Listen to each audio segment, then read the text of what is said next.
Әке, ол сондай керемет. Ильяс түнге қарап жымиып тұрды. Ол қызының қалай өсіп кеткенін мүлде байқамай қалыпты. Бүгін оның тұрмысқа шығатынын айтқанда, ол күліп жіберді. Сені ол жаққа кім жібереді екен? Деп сұрады. Сезім қабағын түйді. Әке, ұмытып қалмасаң, мен қазір 24-темін.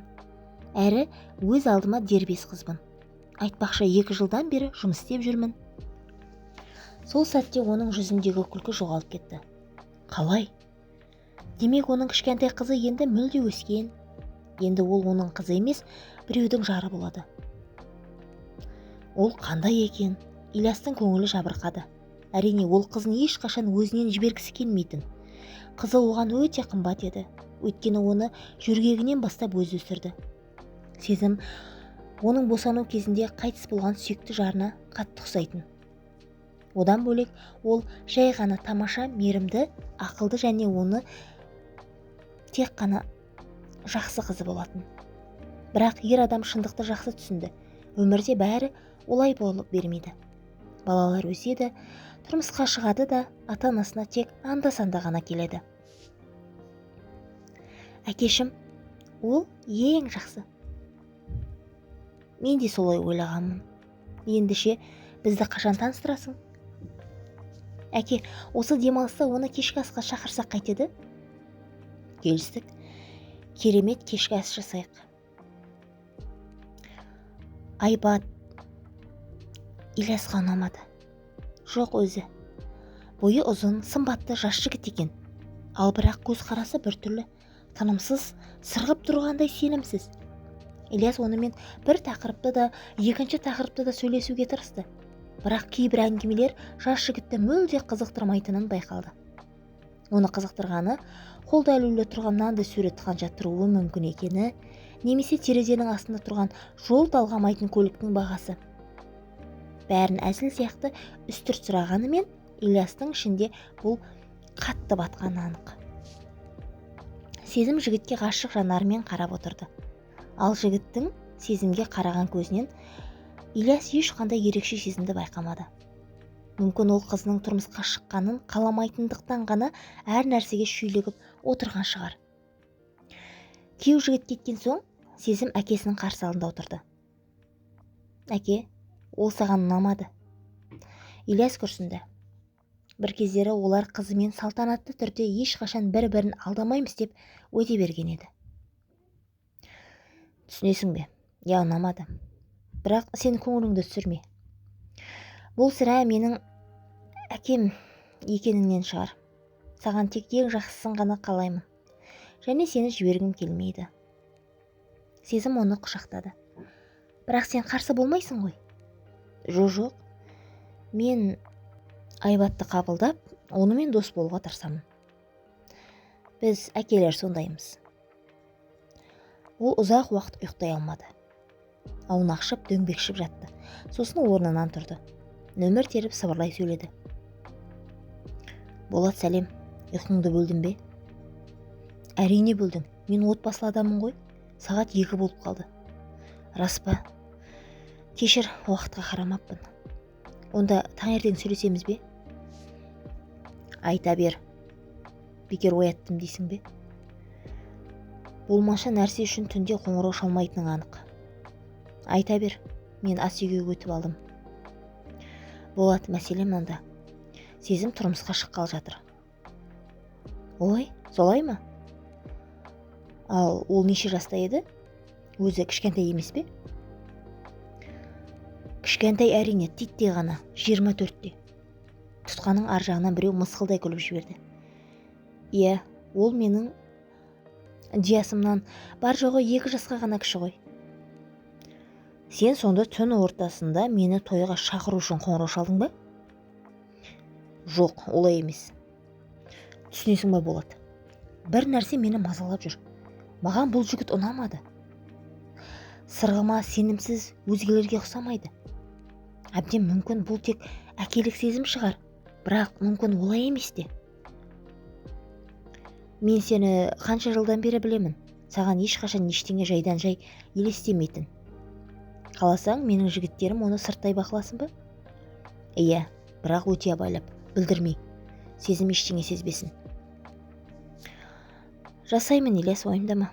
Балаларымыз біз үшін ең қымбат қазына. Тек осы әңгімеден кейін ғана Ильяс ұйықтай алды. Ол бірден әйелін көргенде еш таңданбады. Қызына қатысты мәселе болса, әйелі әрдайым түсіне кіретін. Ол ешқашан сөйлеспейтін, тек басын изеп жымиып қоятын.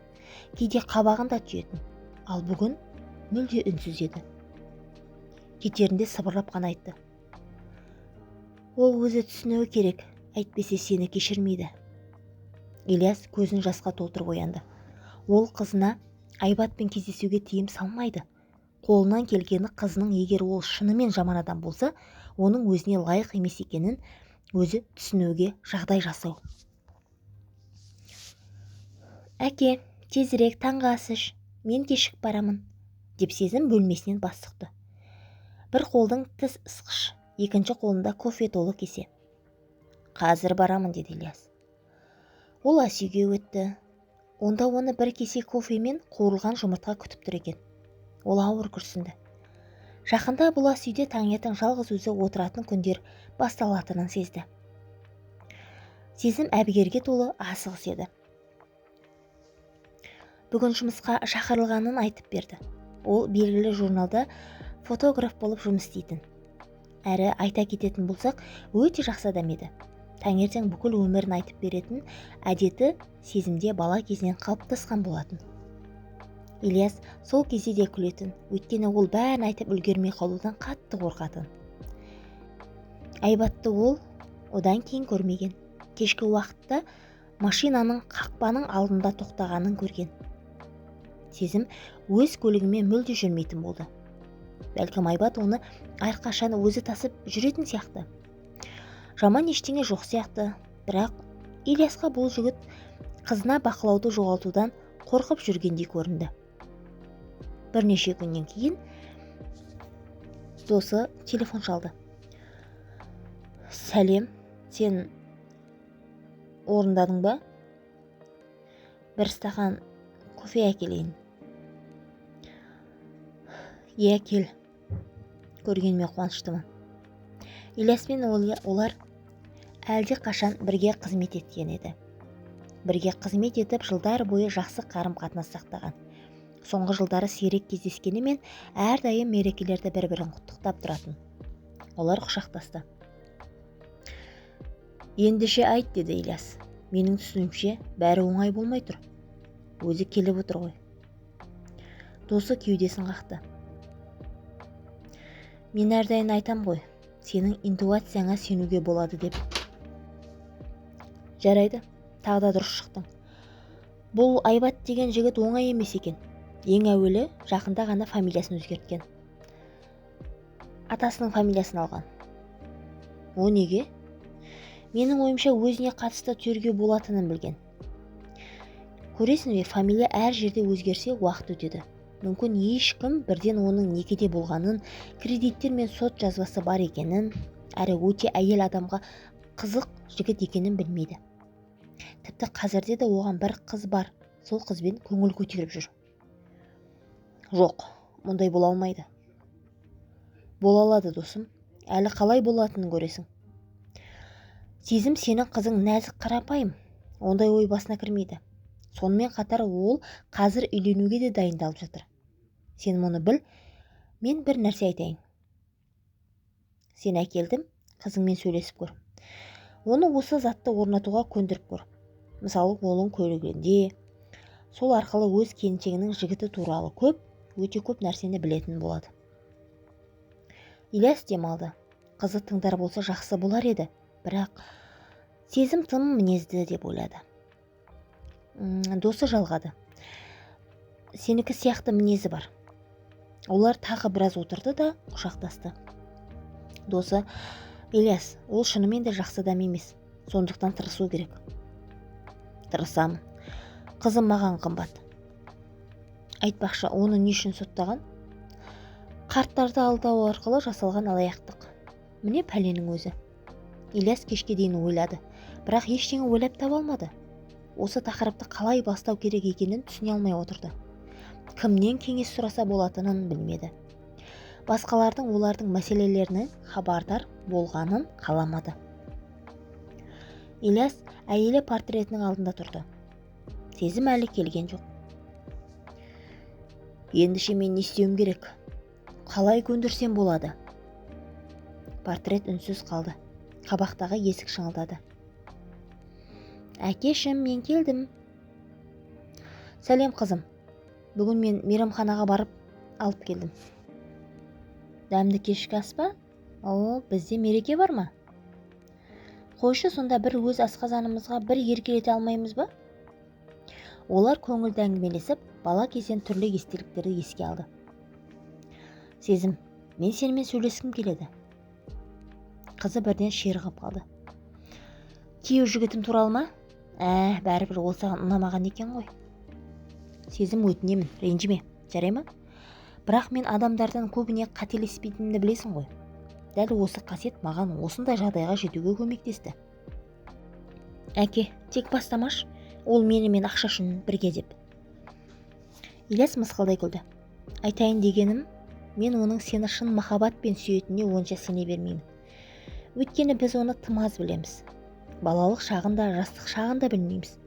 Айтшы, сен оны қанша уақыттан бері танисың? 3 ай, бірақ бұл мүлде маңызды емес. Ал мен маңызды десем, сен маған сенбейсің ғой. Сезім ашулана әкесіне қарады. Сезім, кәне бәс тегейік. Бәс? Қандай? Ильяс іштей дерлік салтанат құрды. Сезім бала кезінен бері дауласып бәс тігуді жақсы көретін.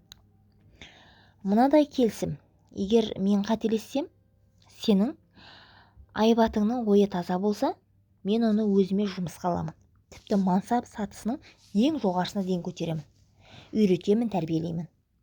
Ал егер мен қателеспесем, онда екеуміз тауға бір аптаға барамыз. Сен бе, бір аптаға? Өзінің сүйікті жұмысыңды тастап ба? Әрине, бұл бәс қой. Сезім күрсінді. Әрине өкінішті, біз сізбен бірге демалмайтын болдық. Өйткені мен айбатқа сенімдімін. Жалпы маған бір қызық болып тұр. Сен бірдеңені қалай білмекшісің? Оған детективтер жалдайсың ба? Жоқ, олай болса әділетсіз болар. Ол әрдайым адалдық үшін ғана өмір сүрген. Оның шындықты көру үшін сенің көмегің керек болады. Мен бе? Сезім көзін ашып тіпті болмауы мүмкін нәрсені көргендей болды. Иә, егер айбат маған ұнамаса, бәрін өзім реттей аламын. Бірақ мен істей аламын.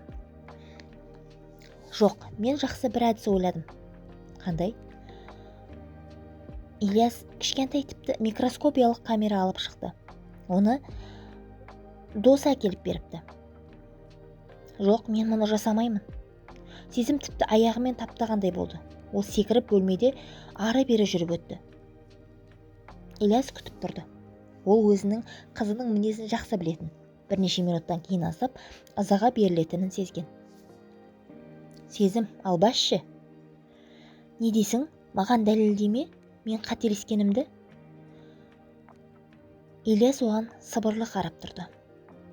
Ал сен біреумен үйленгің келе ме? Сен түсінесің ғой, мұндайдан кейін мен оған әрдайым күмәнмен қараймын.